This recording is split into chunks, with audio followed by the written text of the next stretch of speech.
Hello everyone, welcome to Blue Dragon Actual. So today's video would be a short video and it is related to the questions that might be asked in an interview or the question I personally have asked or someone else have asked me.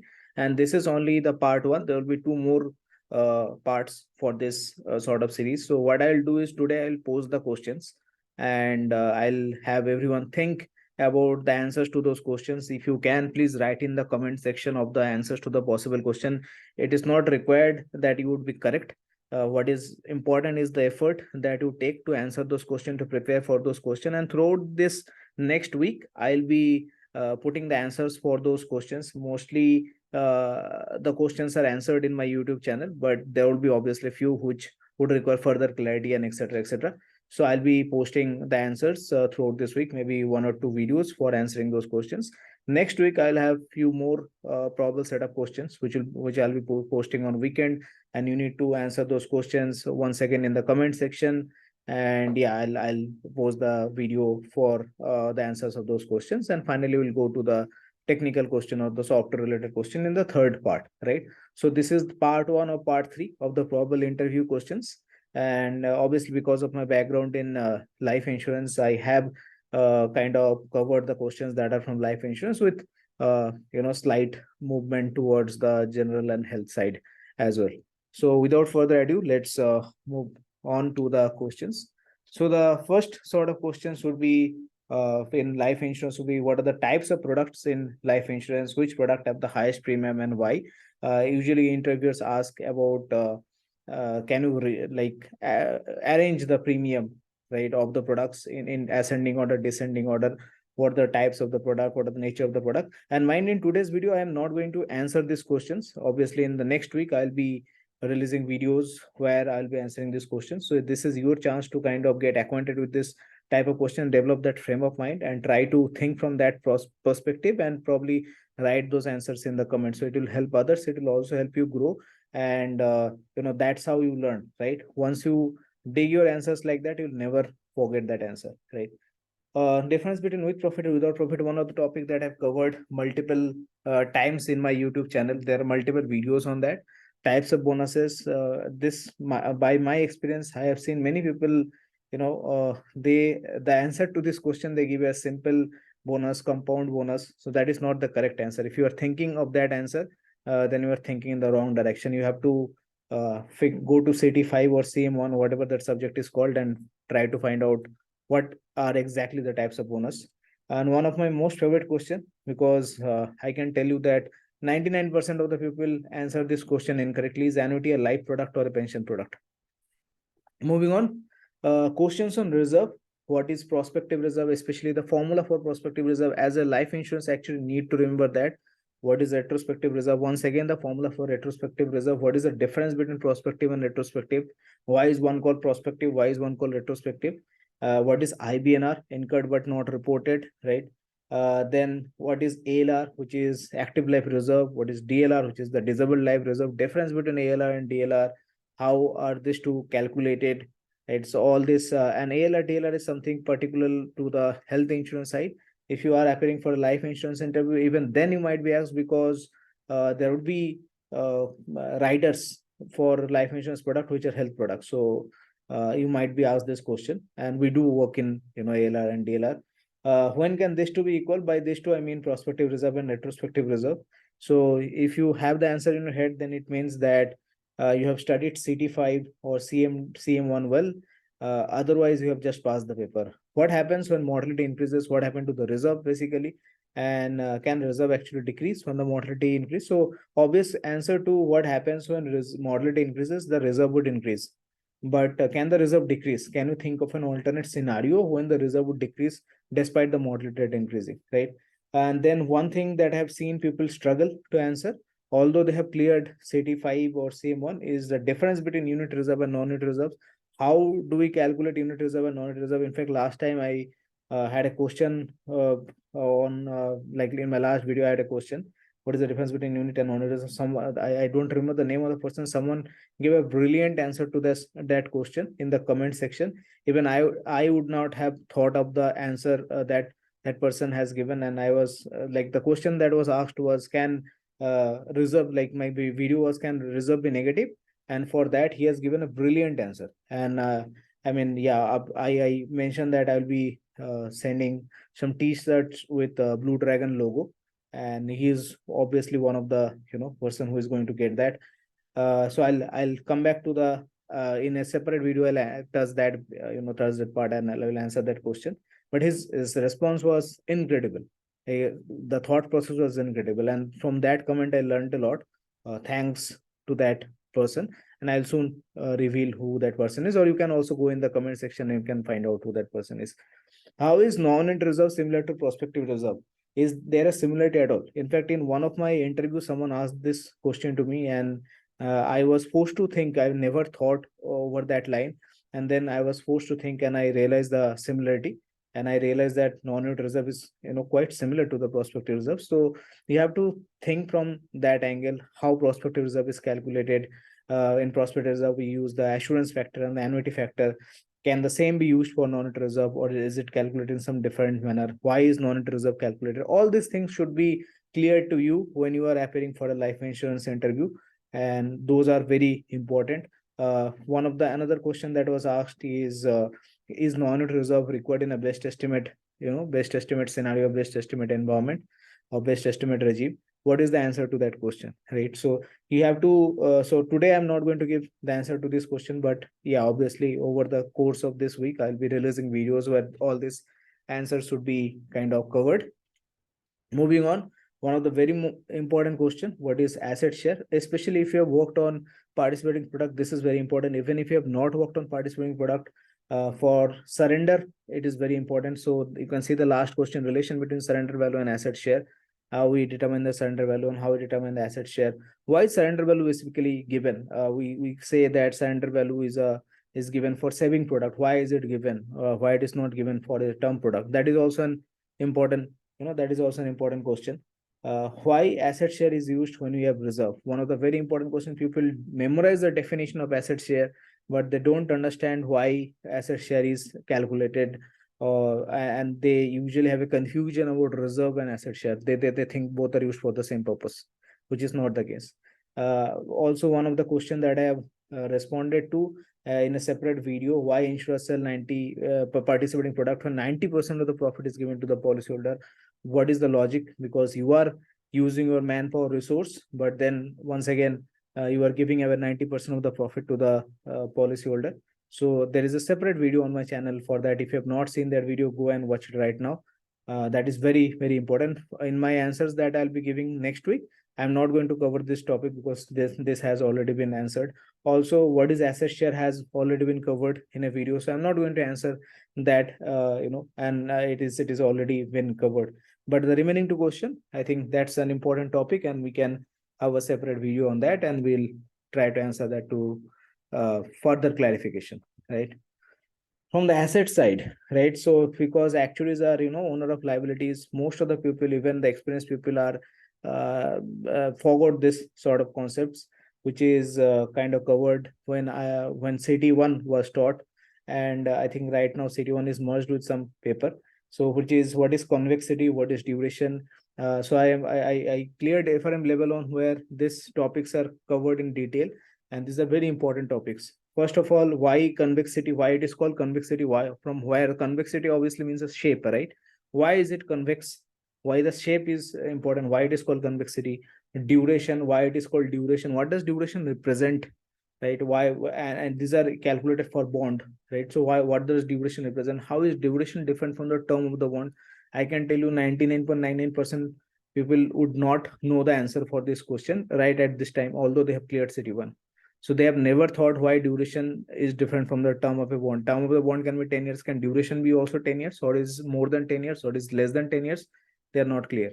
Difference between macroeconomic duration and effective duration. Most of the people probably have forgotten what is the difference between macroeconomic duration and effective duration. How is it calculated? What are the weakness of macroeconomic duration? What is the strength of macroeconomic duration? How is it effective duration different? I think people have forgotten that. So these are very important questions, and especially if you are appearing for a ALM type of interview, these questions are very, very important. You need to remember that. How discount rate is calculated, I think we have 3 videos in my channel. The Curious Case of Discount Rate. If you have gone through those 3 videos, you have everything that you need to know about discount rate. And I mean, you can clear any interview with flying colors. Various adjustment, once again, that is used in discount rate. Once again, these are the 2 questions that are already covered in my channel, and I will not be touching that in the next week. And I hope you have seen my videos to kind of, understand the nuances of discount rate. Once again, this is something that has, even experienced people have very limited understanding how discount rate is calculated. What is, like I mentioned in my video, like whenever the valuation market consistent, people just say it will be discounted by risk period. But why risk period? What is the reason between risk period? So that clarity of concept is very important. If you have that clarity of concept, no one can touch you in an interview, right? Moving on to the asset liability management side, in which regime it is more important, like in Solvency 2 or Solvency 1 or in IFRS 17, in what type of regime it is important and why? What exactly is ALM? I have seen people who have worked in ALM, especially I have seen people who are working in the asset side in WNS. They are working in asset side for a long time and they have no idea what they are doing or what exactly is ALM. But they say that I work in ALM. So that clarity of concept where you are working is very important, and that is the questions that we usually ask from your experience would be covered in part 2, which probably would involve more deeper question on the with profit policies or embedded value. So these are the questions that you will be asked if you have worked for some time, and if you have worked on those areas like shareholder reporting, some questions on regulations. So that are part 2 of this video, but probably this part 1 would be more towards the fresher and those who have maybe a slightly lesser amount of work, like 1 year of work. And just to, as I mentioned, this is to make you thinking, and this is to have you thinking about what type of questions can come and how can I prepare for those questions, right? The answer to every question you can find in the book, or you can think over it. And it's very important to think why something is happening. If you do not know the why part of it, you are not an actuary. You might be clearing paper, but you are not an actuary, right? So difference between cash flow matching and duration matching, how is it used in asset liability management? Why cash flow matching is used? What are the advantages of cash flow matching? Why duration matching is used? What are the disadvantages of duration matching? Is cash flow matching better or duration matching better? So all these are very, very important, and you need to understand why this is happening, especially when you are appearing for asset liability management sort of interview. Then this is a very important, and you need to understand everything that is going on there, right? And some of the think on spot type of questions. So these are especially asked if you are a fresher, just to see that you have that thinking ability, not just bookish knowledge. So a few of the questions that I have been asked, like how will you determine the price of a road? Suppose you are calculating the, suppose you are constructing a road, and you as an actuary, you are asked to calculate the price of the road, because you calculate the price of life insurance product, right? So there is a logic behind it, there is a formula, there is a method. So suppose, can you use that same logic, same formula to determine the price of a road? And like when I was asked this question, for a moment I was stumped, but then I was able to answer this question. And judging from the interview and interview response, I did answer it well. So I think these are the types of questions that have you thinking, and that want you to apply your bookish concept on a practical scenario. One of the questions that I was asked was that Khulja Simpson case, like there are 3 doors, and it's a very popular probability question. So there are 3 doors, and there is a car behind one of the door. Now, someone the host of that game ask you to select one of the door, and you select one door. Then the host open one door, and that door was empty. So now the host asks you whether you want to stay with your selection or you want to switch. So what is the, and what is your answer, and what is the probabilitical justification or statistical justification for your answer? So that is one of the very important question. And I mean this shows that your understanding of probability or statistics or mathematics is quite clear, and you can think on spot, right? Another of the one of the most bizarre question, probably it would not be asked to a person who has not done maths honors. would be, what is the difference between continuity and differential? So there is, if you are from maths background, then you have studied something called limit continuity. What do you call real analysis?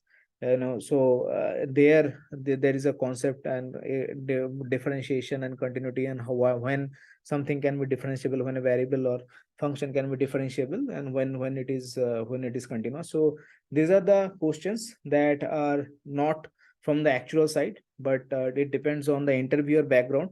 If the interviewer has also done something in maths, and based on your credentials, suppose you have done very well in maths in your academics, then the interviewer might be inclined to ask you this sort of questions. And in interview, your job is not to get stressed and answer every question calmly. If you don't know the answer to a particular question, or you are taking an educated guess, take interview into confidence and say that you are making an educated guess, and that will help you, because the interviewer is there to help you. Most of the interviewers are there to help you. I have also made a video on the psychology of the interviewers, so please check that out.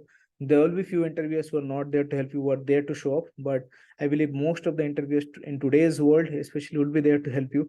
And if you ask for help, they would try to help you, give you hint about the answer, and your job is to kind of mold your thinking in the direction the interviewer is trying to help you, and go in that direction, because the answer lies in that direction, right? So I don't want to make this video extra long. I hope that you have got a flavor of the questions that is asked. You can pause the video at different times and try to write the answers for this question, or try to think the answer for this question, and whatever you find out, you can write in the comment section. For this particular video, I believe my comment section to be full. There would be at least 20-30 comments, and if that is there, because otherwise free lunch, right? You are waiting for me to post the answer, then you are always below average. So then that means that you are looking for some shortcut, and people who take shortcut can never make it big. So you have to make that effort. You have to kind of figure out the answer to this question, and only then it will be fun, right? And you might, like I mentioned, for that negative reserve case, someone wrote a brilliant answer. I learned from that answer. So I think there might be a case that someone has wrote such a brilliant answer that I'll be learning from that answer. So that is something that I'm hoping for, and I hope people take it seriously and write the answer to this question, right? So thanks for watching. Please watch out the next week for the answer for these questions. I will not post the answer for the question that I've already posted, but I think most of these questions would be answered next week. That will be my theme for next week. And yeah, obviously in the next weekend, I'll have another set of questions, which will be probably more related to the WorkX. If you are working in life insurance sector, then there will be only few areas that you could work in. As I mentioned in my profile video, that there are live modeling and valuation and pricing. So what could be the questions from those areas?